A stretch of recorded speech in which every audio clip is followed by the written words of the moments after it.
Svi volimo ideju ljubavi, romantične geste, razumijevanje bez riječi, osjećaj da nekome pripadamo. Sve to grije naše srce i daje životu smisao. Ali kad malo ogolimo stvar, kad maknemo filmske scene i šminku, ispod se nazire pitanje može li prava ljubav postojati bez trpljenja, bez žrtve. U svijetu u kojem se sve mjeri po udobnosti i osobnom rastu, žrtva zvuči staromodno, možda čak i toksično. No je li to doista tako? Ili je možda upravo spremnost na žrtvu, onu tihu, svakodnevnu, ne herojski vidljivu, znak da ljubav nije samo osjećaj, nego odluka? Ovo pitanje posebno zaokuplja i mislioce poput Dostojevskog, koji ljubav vidi kroz prizmu žrtve, praštanja i duboke ljudske patnje, ali i duhovnog uzdizanja. Njegova je vizija ljubavi prožeta kršćanskom etikom, osobito kroz likove koji ljube i kad nije lako. Kada nekoga voliš, mijenjaš se, prilagođavaš se, učiš slušati, mijenjaš navike, odustaješ od nekih svojih potreba da bi netko drugi mogao rasti. I ne radiš to jer ti netko naređuje, već zato što ti je stalo. To je žrtva. Ne ona dramatična, teatralna, nego svakodnevna. I moram priznati, često se pitam što je teže, ta kratka, intenzivna, velika žrtva, umrijeti za nekoga ili živjeti svakodnevnicu, dugotrajno. Ali kasnije ćemo spomenuti Dostojevskog i možda kako on to tumači, ali ne treba umanjivati ni jedno ni drugo. I trebamo gledati na to kao da je komplementarno, kao da se ta dva načina upotpunjuju, dokazuju jedan drugog. No, tu nam se otvara prostor za pravo pitanje. Možemo li ikoga voljeti, a da ne budemo spremni na bar malo kompromisa? Minimalno to da mi nestanemo, da bismo dali prostora drugoj osobi da postoji. Ekologija ne govori o žrtvi rječnikom patnje, već rječnikom empatije i emocionalne inteligencije. Empatija je sposobnost da uđeš u tuđe cipele, ali i da u njima ostaneš dovoljno dugo da te zabole. I to boli, ali ne uništava. Zdrava žrtva je kad kažeš znam da je meni ovo teško, ali ću svejedno biti tu za tebe. Nije poništavanje sebe, nego svjesno pomicanje granica. Žrtva u tom smislu postaje ulaganje, odustajanje od trenutnog komfora za dugoročnu povezanost. Prema istraživanju psihologa Johna Gottmana, upravo sposobnost da pojedinac ponekad odustane od svog trenutnog zadovoljstva zbog partnerove potrebe, ključan je prediktor stabilne veze.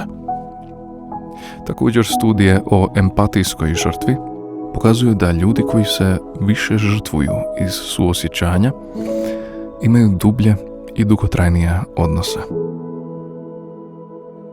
Ego i iluzija čiste ljubavi. Postoji ideja da prava ljubav ne boli, da je čista, laka, bez napora, ali s tom idejom se Oliver već ne bi složio kada kaže ljubav je bol, najslađa bol. I ta ideja da nije bol više govori o našem egu nego o stvarnosti. Ego želi ljubav bez otpora, želi ljubav u kojoj on ne mora mijenjati ništa. Ali prava ljubav te poziva da rasteš, a rast boli. Evo nekoliko primjera svakodnevnih žrtava koje se ne vide, ali grade odnos. Partner koji nakon posla šuti jer zna da onom drugom treba mir. Roditelj koji ne jede da bi dijete imalo. Prijatelj koji odgađa planove da bi tebe saslušao. Netko tko prašta iako mu nije lako, jer zna da mu odnos vrijedi više od povrijeđenog ponosa.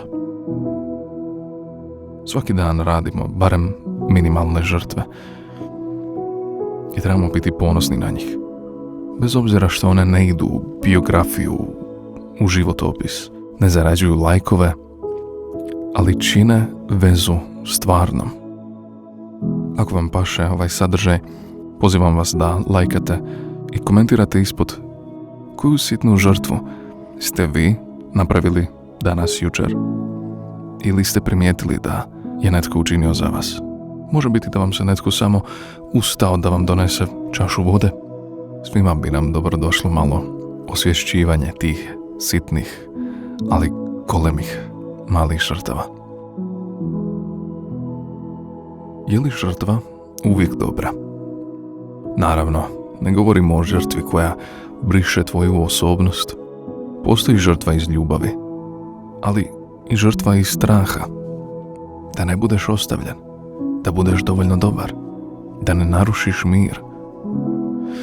Zato je ključno razlikovati zdravu žrtvu koja dolazi iz snage i slobode, nezdravu žrtvu koja dolazi iz ovisnosti i manjka samopouzdanja. Granice nisu suprotnost ljubavi. One su uvjet za ljubav koja traje. Ljubav bez granica često postane samo brisanje sebe, a ne davanje. Što kaže Dostojevski? Ljubi čovjeka i kad ti nije simpatičan. Dostojevski je jedan od rijetkih autora koji je ljubav shvaćao u njezinoj najradikalnijoj formi, kao potpuno predanje. Njegova ideja ljubavi usko je povezano s kršćanskim učenjem, posebno učenjem Krista o žrtvi, praštanju i ljubavi prema grešniku. Kod njega ljubav nije osjećaj, nego djelovanje. I to često, teško, neugodno, trpljivo. U Braća Karamazov piše: ljubi čovjeka i u njegovom grijehu. Ne odustaje od njega, čak i ako te razočara. Jer kad bi ljubav čekala da se netko promijeni, nikada ne bi ni postojala. Smatrao je da je ljubav prema čovjeku uvjet za duhovno zdravlje i slobodu. Ta ljubav mora uključivati žrtvu, jer samo kroz nju otvaramo vrata milosrđu i praštanju. U knjizi Zločin i kazna Sonjin primjer ljubavi je oličenje kršćanske ljubavi. Ne osuđuje, već stoji uz Raskolnikova, potičući ga na pokajanje. Njezin čin nije slabost, nego duhovna snaga. Što je pakao? Patnja što ne možeš više ljubiti. Za Dostojevskog ljubav bez žrtve je duhovno siromaštvo. On vjeruje u spasenje kroz bol i ljepotu kroz suze. To je najdublji oblik kršćanske ljubavi, koja pere noge i ostaje kad drugi odu. Kako izgleda ljubav koja ne bježi od žrtve?